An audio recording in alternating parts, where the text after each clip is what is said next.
All right, Nick, let's roll down to Columbia and talk about the South Carolina Gamecocks. The Gamecocks have done a lot of phenomenal recruiting for this 2023 class. They even got a 5-star and a guy like Harbor, who's an athlete, maybe get over to that tight end position. But Nick, I think that Shane Beamer and co. This isn't the only thing they have in store. I think they have been pushing and they have gotten some even better recruits in the 2024 class to start considering the Gamecocks as their final destination. We have a story today that I think Gamecock fans should be ecstatic about. Miles, I agree with you 100%. It looks like Beamer has already engineered a fantastic turnaround, at least in terms of the recruiting pipeline. But before we get into that report, Gamecocks fans, let's take a second and look back in the past in the history of the program. And that leads me to a question for you guys to answer in the comment section below. Who is the greatest linebacker in South Carolina Gamecocks history? There's a lot of interesting names that could qualify for the top of the list, but you got to give me one. Who is the best linebacker in South Carolina history? And give me that guy in the comment section below. But all right, Miles, what you got? What's the latest out of Columbia? Yeah, Nick. I think that Shane Beamer and co. have done a phenomenal job. But I think it could be done a little bit better. And now, after this latest report, Nick, I think they've hit it. This is where we want the Gamecocks to be. So I'm going to bring up this first report. This is over on Twitter at Hayes Fawcett. He is very, very good at breaking college football recruiting news. A lot of great content over there, so go check him out. But let's get into it, Nick. 5-star edge Dylan Stewart will take his official visits to these 4 schools starting next weekend. That's on the next slide. The 6'6", 250-pound edge from Washington, D.C. is ranked as, and here it is, Nick, the number 1 player in the country in the 2024 class. This guy is absolutely at the very top. They could not get any better than this. He is a phenomenal athlete. He's a great player, and he is at the top of the list for best player in the country in the 2024 class, Nick. But let's look at the next slide here for a second. Dylan Stewart has selected none other than the Georgia Bulldogs, the Ohio State Buckeyes, the Miami Hurricanes, and finally rounding out the list with the South Carolina Gamecocks on his list of official visits. The Gamecocks round out the list June 23rd through June 25th. He will be down in Columbia, Nick, and they get to make the final impression on Stewart. They are the last visit on the list. So I think this is absolutely huge, showing Shane Beamer and co. can strike hot and gather in a guy like Stewart, one of the top recruits in the country. But Nick, I'm done. I'm said my piece. I am excited to hear, what do you think about this? And what do you think about Stewart considering South Carolina? What does that mean for the program? Yeah, so in the short term, if you just focus only on Stewart, it's obviously a good sign that he chooses South Carolina for one of his official visits. Because for those of you who aren't aware, a player is only given a maximum of 5 official visits that they can take during the recruiting process.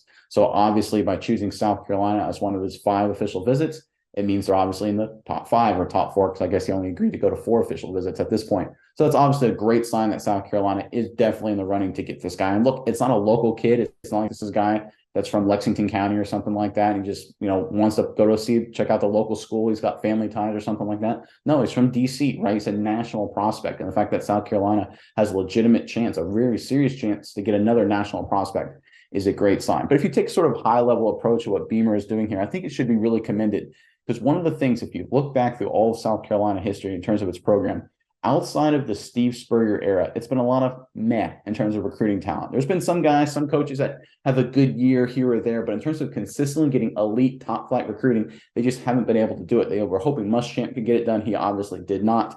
So for a while there, at least my opinion was like, Steve Spurrier, that's just an aberration. Everybody else just won't be able to recruit at the level that he was and that other national programs can.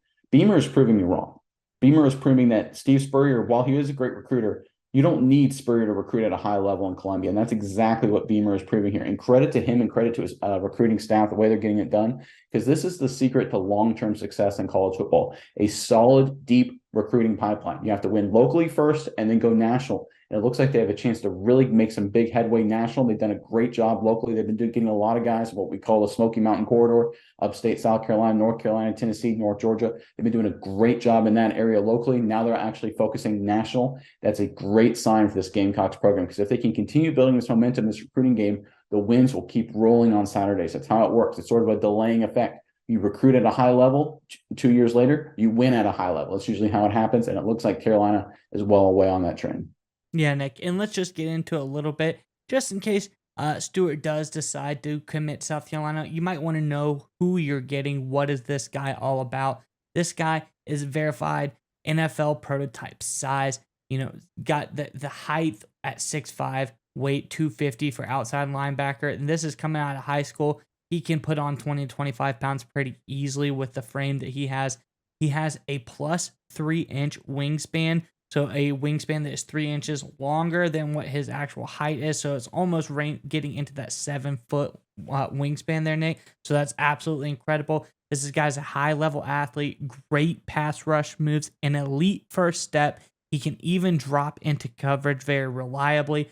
He's productive as a junior. I guess production at the high school level we talk about, at the college level going to the NFL, that's one of the big things. But he was productive at the high school level, 16 sacks as a junior. I guess that was last season as well. So he was really, really productive. They went on to win the state championship that year as well. So this guy, a lot of flexibility. Edge, outside linebacker, can play multiple different positions. Reminds me of that like Micah Parsons level of flexibility.